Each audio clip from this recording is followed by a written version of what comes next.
डाळ तांदूळ ढोकळा बनवला आहे। त्याच्यासाठी 1 वाटी तांदूळ, अर्धी वाटी मुगाची डाळ, अर्धी वाटी हरभऱ्याची डाळ ती रात्रभर भिजत घातली। सकाळी भिजल्यानंतर चांगली स्वच्छ धुवून घेतली।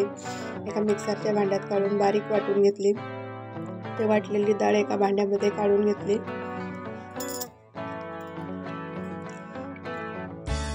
त्याच्यानंतर अद्रक, लसूण, हिरवी मिरची, धने, जिरे, बडीशेप मिक्सरला वाटून घेतलं बारीक। ते पण त्या भांड्यामध्ये काढून घेतलं। त्याच्यामध्ये हळद, मीठ, 1 चमचा साखर, अर्धा लिंबू पिळलं, हे सगळं मिक्स केलं। त्याच्यानंतर एक पातेलं ठेवलं गॅसवर, त्याच्यामध्ये एक प्लेट ठेवली। ते पाणी गरम झालं, एक भांडं घेतलं, त्याला तेल लावून घेतलं, त्याच्यामध्ये हे केलेलं त्याच्यामध्ये इनो टाकला, मिक्स केला। त्याच्यानंतर हे बॅटर एका भांड्यामध्ये काढून ते त्या पातेल्यामध्ये ठेवलं आणि 15 मिनटं वाफवलं। झालं का बघितलं।